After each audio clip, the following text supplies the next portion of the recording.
Ever had your iPhone dim the screen and lock right when you're playing a game or watching something important, and then boom, you lose the game, miss something, or have to unlock your iPhone again? Here is the setting that fixes this and every iPhone user should turn on. First, open the settings. Now scroll down to Accessibility, then tap Face ID and Attention. Here, make sure this option is turned on, Attention Aware Features. What this does is actually really smart. Even if your iPhone is set to auto-lock after 30 seconds, your iPhone checks whether you're still looking at the screen before dimming or locking it. So next time you're gaming, reading something, watching content, or waiting in an app, your iPhone won't randomly dim while you're still paying attention. And there is another cool benefit too.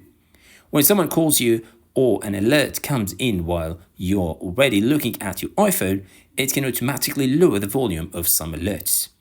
There is also another way to find this setting. Go to the settings again, then Face ID and passcode.